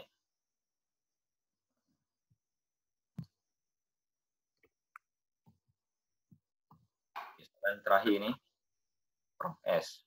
Sama Sarawak saya dah jawab. Ustaz Badrul, bagaimana bila campur kuali? Kadang-kadang dia offer halal menu, tapi dimasak kuali yang semua dengan non-halal. Kalau dia offer halal menu, guna same kuali yang sama, maka perlu ni. Okay, ni kena yakin sebab kita confirm, kita yakin dia masak guna babi tadi. Maka kena ada keyakinan pada pembasuhan ni pula. So kena, dah basuh belum? Dah, saya dah basuh. You can boleh tengok saya basuh. Sebab confirm tadi babi. Maka kena ada petunjuk yang kuat ataupun petunjuk yang meyakinkan bahawa dia telah dibasuh. Saya bagi contoh lain sini ya. Haiwan ni dalam hal-hal haiwan darat, Timbalan Mufti Selangor Ustaz Anha Opil dalam sebuah conference halal dia pernah menyebutkan, beliau buat pandangan ni. Al-aslu fi zabihah at-tahrim. Okay. By default semua sembelihan adalah haram. Macam tu. Okay. Sebab apa? Sebab memang semua haiwan di atas bumi ni dilahirkan dalam keadaan haram. Okay. Ayam ketika dia dilahirkan oleh ibunya ataupun ketika dia menetas daripada telur, dia tu sebenarnya tengah haram tu. Dia confirm tengah haram. Dia memerlukan sembelihan yang yakin, barulah dia dianggap sembelihan yang yakin ataupun sembelihan yang hampir boleh yakin, barulah dia dianggap sebagai halal. Okay. Jadi kalau kita dah confirm macam tu, by default dia adalah haram, maka kita perlukan satu bukti yang kuat untuk mengatakan dia telah disucikan, barulah dia jadi halal. Sebab tu daging-daging haiwan darat ni, haiwan darat yang wajib disembelih ni, kena ada logo halal dulu, baru boleh makan. Jangan main sebat je. Allah alam. Okay. Faris, take over. Penat kat saya ni. Apa dia jawab, Ustaz? Take five. Betul lah. Faris saya kena rehat lah. Ni Ustaz ada di panggil apa? Kat bawah tu ada Q&A. Kan ada ruangan chat, sebelahnya ada Q&A. Itu ada juga soalan-soalan yang telah dikemukakan. Soalan baru apa? Ada Ustaz. Baking powder bahan baking. Okey, salam. Contoh untuk bahan baking yang guna alkohol tapi dia tak nyatakan jenis apa dia guna. Kalau ada resipi pelbagai. Kalau tengok cooking show dia guna whisky sekian. Tapi dekat ingredient kedai dia tak ada kaitan dengan show tadi, dia tak alkohol saja. Okey, kalau dalam bahan makanan dia alkohol, itu confirm etanol. Tapi etanol ni dia boleh jadi halal, boleh jadi haram tau. Kan payah. Jadi hukum dia syubhah. Hukum dia syubhah. Yalah, etanol can be derived from halal sources, can be derived from haram sources. Jadi syubhah lah, kena ada logo halal lah baru boleh clear the doubt. Boleh menjelaskan keraguan tersebut. Okey? Harap menjawab soalan. Kalau syubhah ni apa hukum dia? Syubhah ni kena jauhkan tau. Siapa menjauhi syubhah, dia dapat pahala. Siapa yang ambil syubhah, kalau dia terjatuh pada haram, bahayalah dia. Ada satu jenama coklat, Royce. Dan salah satu produknya dikatakan liquor free. Okey. Maksudnya coklat tu dia declared as liquor free. Adakah coklat tersebut kerana coklat ini telah masuk ke pasaran Malaysia, saya khawatir kecaknaan rakyat Malaysia tentang hal haram ini.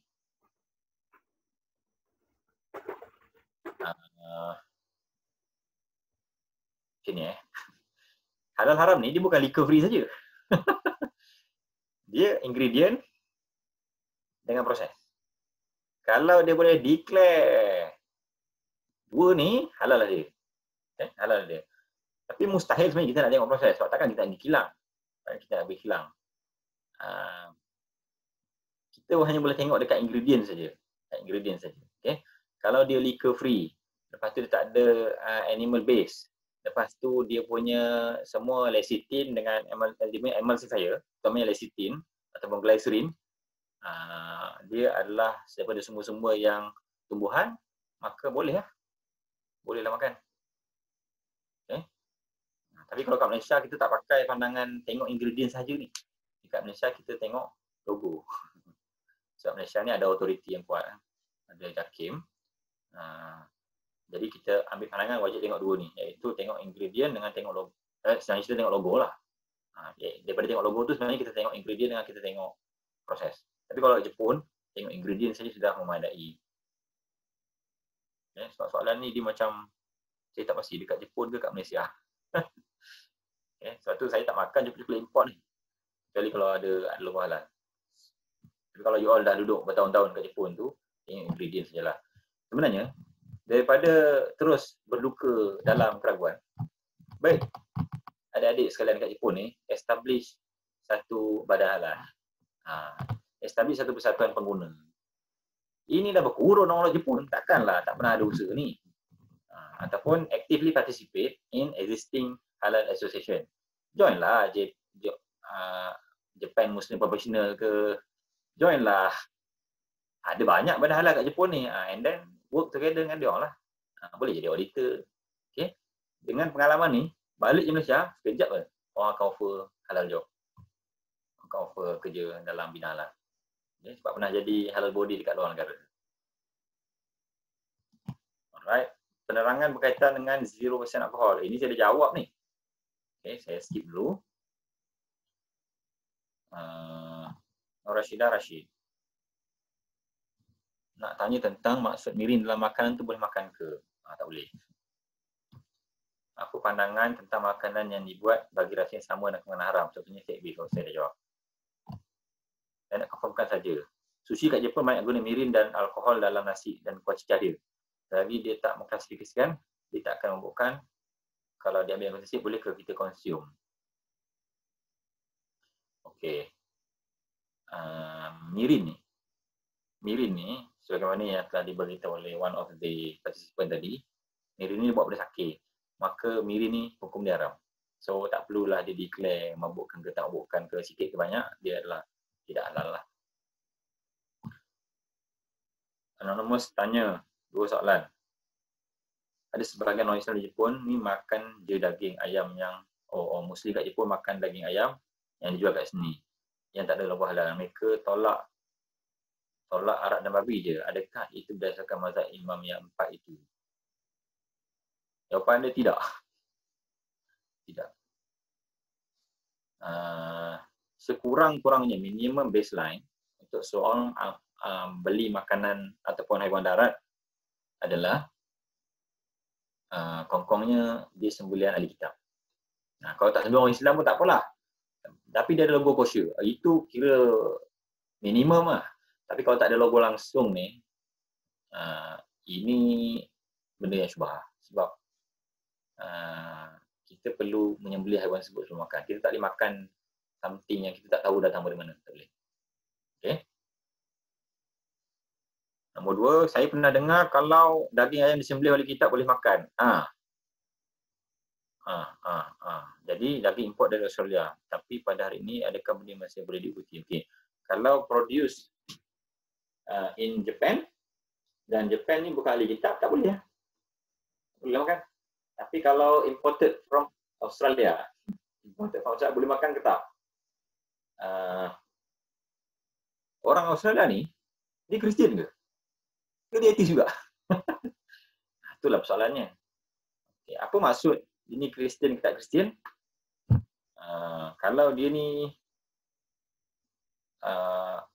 berpegang ataupun dia ni religiosity, kita nak declare orang ni Kristian tak Kristian adalah kita tengok pada declaration dia. Kalau dia declare dia Kristian, Kristian ada. Tapi kita tak tahu dia declare Kristian tak Kristian lah. Tak ada pada label Wagyu, bukan Wagyu lah, beef, Australian beef tu dia declare slaughtered by Christian slaughterman. Tak ada. Dia diam saja. So, dia akan kembali pada etis lah. Kita akan hukumkan dia sebagai etis. Sebab saya tak rasa orang-orang di negara barat ataupun di Australia pada hari ini beragama Kristian. Most of them tak ada agama, agnostik. Okay? Bukan ramai sangat orang Kristian pada hari ini.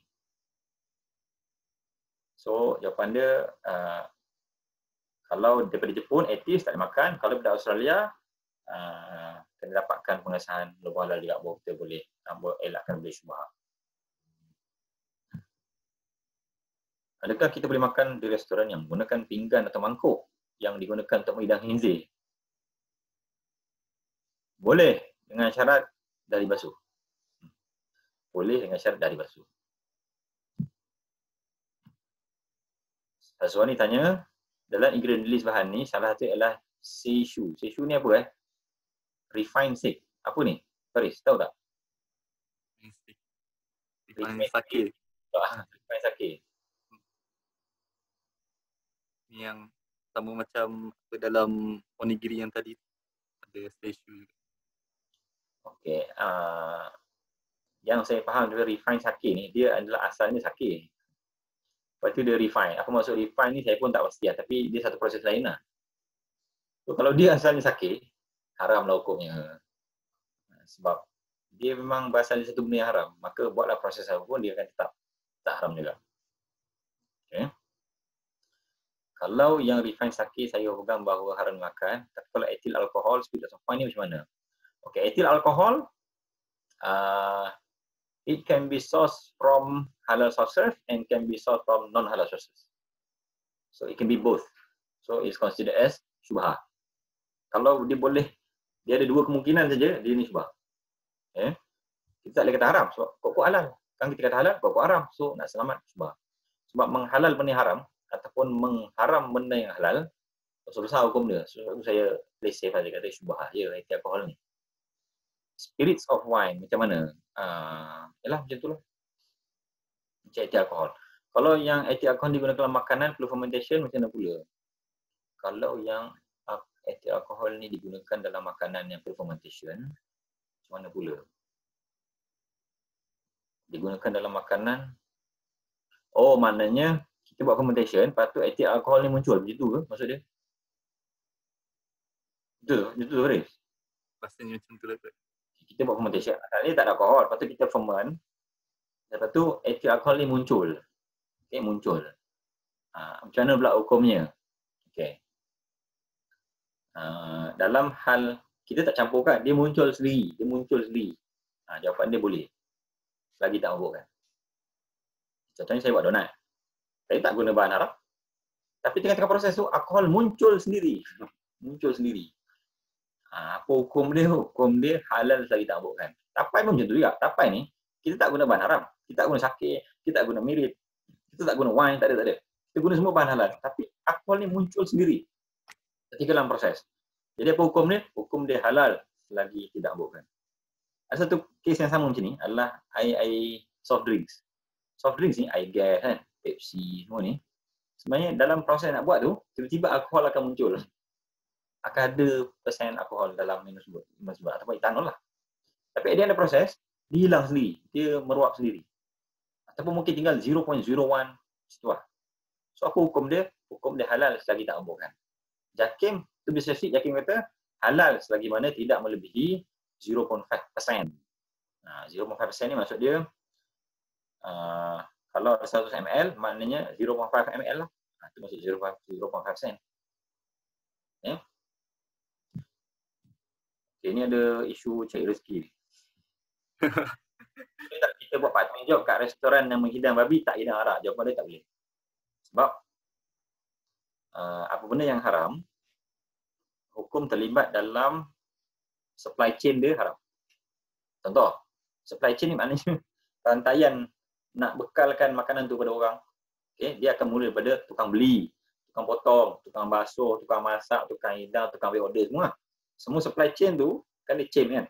Semua supply chain tu haram terlibat dalamnya.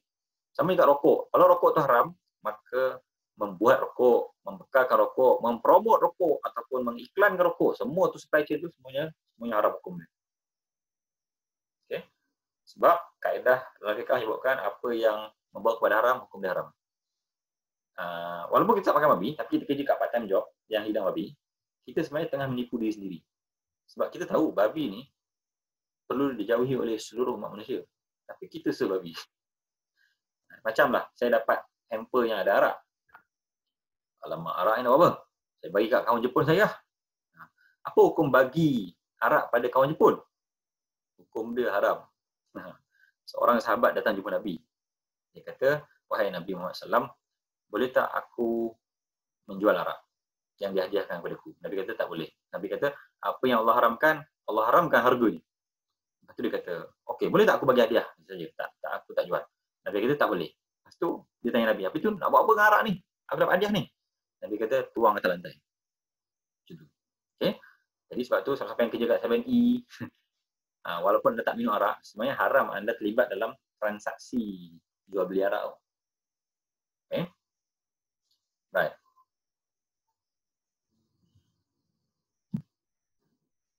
Tiba ada soalan panjang. Okay, saya jawab soalan ni dulu. Assalamualaikum. Kalau ada housemate yang non-Muslim, boleh tak saya nak kongsi pinggan mangkuk dengan dia tapi masih guna periuk yang berbeza? Bezanya, kalau mangkuk campur, kalau periuk boleh beza, kenapa pinggan tak boleh beza? Okay. Periuk ni lagi senang nak beza. Mangkuk ni lagi senang nak beza daripada periuk. So kalau periuk dah boleh beza, periuk pun beli dua. Periuk kan lagi mahal daripada mangkuk. Periuk pun beli dua. Mangkuk belilah dua. Okay. Tapi sebenarnya kalau tak nak pisah pun tak apa. Semua kena basuh sebelum pakai. Okay. Tak nak pisah pun tak apa. Dengan syarat basuh sebelum pakai. Saya rasa kalau saya lagi prefer kepada idea untuk guna sama je. Guna sekali. Cuma saya basuh sebelum saya guna. Sebab hal ini boleh mengurangkan konsumsi dia terhadap benda yang non-halal. Lagi dia akan jadi malu halal. Lama-lama dia pun join kita makan makanan halal. Ini dakwah yang baik. Okay? Tapi kalau kita hidup terpisah macam tu, bila dakwah nak berjalan? Okay? Padahal dia orang rumah kita kot. Okay. Kita habis berapa ni Faris? Dah 10.30 So macam mana? Saya minta moderator lah. untuk teruskan ke, untuk tangguh ke. Jalan, proceed. Tak macam mana Ustaz? Okey je. Okay. Dah habiskan lah Alright. Macam mana kalau makanan vegetarian yang dibuat daripada asas dia soya tapi dia ada flavor ayam dan daging? Kalau vegetarian ada flavor ayam dan daging, itu maksudnya ayam flavor tu artificial. Flavor ayam dan daging itu flavor yang artificial. Dia bukan original. Okay. So halal lah hukum dia sebab ayam dan daging adalah halal. Tapi kalau babi tak boleh. Kalau artificial pork flavor tak boleh sebab termasuk dalam hukum meniru benda-benda yang haram. Hukum meniru benda haram adalah haram. Zahid Nasruddin tanya, saya ada jumpa sebilangan orang yang makan je daging lembu ayam walaupun tak halal. Kerana mereka yang haram adalah daging khinzir. Saya pernah bertanya kepada mereka, makan je walaupun sudah tahu ia bukan halal. Wow, dah tahu bukan halal pun makan je. Memang ramai orang macam ni ke segelintir je? Kalau macam ni saya rasa kita kena ketatkan ujian nak pergi Jepun ni. Dia belum ada survival skills. Halal survival skills. So dia makin sebut je, makin sebat je benda-benda yang non-halal ni. Bahaya Terdapat hadis di mana seorang sahabat ingin makan daging tapi tak ada sembelih atau sembelih. Oh, okey. Dia menyebut nama Allah tidak, lalu baginda minta mereka menyebut nama Allah. Okey, sebenarnya hadis ni isu dia adalah bukan pada sembelih atau tak sembelih. Isu dia adalah sembelih tu ada nama Allah ke tak? Itu poin dia. Sembelih tu ada nama Allah ke tak? Macam tu. Jadi kalau ada ayam kat Malaysia ni, kita pergi kenduri. Kenduri kawan jiran sebelah Muslim. Dia catering, hidang ayam. Kita kata, ni sembelih ni. Bismillah, makan je. Macam tu. Bahkan dalam mazhab Syafi'i, maksud sembelih guna nama Allah ni bukan maksud dia kena sembelih sebut nama Allah. Maksud dia adalah sembelih bukan untuk kesyirikan, bukan untuk ritual agama lain. Kalau kita menyembelih ayam sebut nama Allah tapi untuk ritual agama lain ataupun untuk ritual nombor ekor, haram hukum dia. Tapi kalau sembelih tak guna nama Allah pun, tapi itu sebenarnya untuk makan saja, itu halal walaupun tak nama Allah. Jadi sebab tu sahabat tanya, boleh ke makan? Kita tak tahu ni sembelih guna nama Allah ke sembelih tak guna nama Allah. Nabi kata sembelih kan? Sembelih. Nama Allah tak tahu kan? Tak tahu. Sebab nama Allah ni orang sebut tahan je. Bismillah. Bukan boleh dengar pun. Takkan dia nak melolong menjerit dekat gilang tu. Bismillahirrahmanirrahim, potong. Bismillahirrahmanirrahim, potong. Mana ada. Kita pun tak tahu dia sembelih guna nama Allah ke tak. Maka sebut saja nama Allah pada binatang tersebut dan makan. Malaysia dia tak partikular sangat pada lafaz bismillah ni. Tapi mazhab yang lain kena sebut bismillah ni baru boleh makan. Dalam mazhab Syafi'i sunat je bismillah ni. Selagi tidak menyembelih untuk berhala ataupun ritual agama lain, maka boleh. Okey. Jadi kesimpulan saya adalah sahabat ni telah salah faham pada hadis tersebut. Okay. Pastikan haiwan itu disembelih oleh ahli kitab atau orang Islam baru boleh makan. Bismillah tak bismillah ni, baca je bismillahirrahmanirrahim, makan. Okay. Ada rakan negara lain yang meyakini bahawa daging dari Amerika adalah halal sebab ahli kitab. Jawapan dia tak betul. Sebab orang Amerika ataupun orang Eropah pada hari ini, kebanyakan mereka adalah tidak beragama. Atheism lah. Tanyalah. Tengoklah peratusan Kristian ni berapa. Jadi saya tak pegang pada pandangan kita blanketly kita kata Amerika ahli kitab. Saya tak pegang pandangan tersebut lah. Hari ini kita ada banyak maklumat yang kita boleh dapat melalui email pada pengeluar dan lain-lain. Jadi ambillah effort. Okay, boleh ke listkan bahan syubhah yang perlu noted lebih lagi yang animal based macam saya sebut tadi lecithin dan lain-lain. Senang je. Saya dah buka sebenarnya satu website di Jepun. You all type saja list of haram ingredients. Semua keluar. Lepas tu type pula list of syubhah ingredients in Japan. Zap dia akan keluar. So guna dua itulah. Senang hafal je benda-benda ni. Lecithin, glycerin, kemudian ada kalau animal base, land animal base, bukan animal base, land animal base terus jadi syubhah dan lain-lain. Okey, saya dah jawab semua soalan lah kot. Betul kan? Saya dah jawab semua soalan. Dan hopefully ada soalan lagi. Berkenaan tanpa lafaz nama Allah pun daging itu halal dimakan. Sebab baru ada berkenaan dengan satu organisasi yang khusus dengan guideline pengeluar daging. Setiap dia orang memang macam cara Muslim tapi dia tak declare halal. Mungkin sebab ada consumer demand. So macam mana? Kalau dia declare memang disembelih oleh Muslim sortiment ataupun Jewish sortiment ataupun Christian sortiment,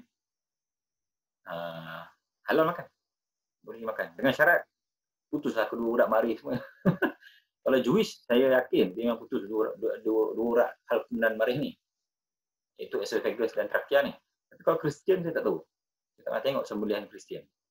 Sebab yang particular ni, yang agak particular ni Jewish. Badan persisilan dia orang ni memang dunia punya level. World level, world class punya level. Tapi badan persisilan Christian saya tak pernah dengar. Sebab tu kosher ni kadang-kadang pengaruh dia lagi besar pada halal. Sebab orang Yahudi ni amat menjaga makanan dia daripada orang Islam ni. Okay. So, nasib baik kita ada logo Al-Malaysia, nampaklah sikit. Okay. Jadi, kalau dia dah declare, kita pun kita dah declare dia disembelih oleh orang yang betul dan kaedah yang betul, maka bolehlah makan. Okay. Allah Alam.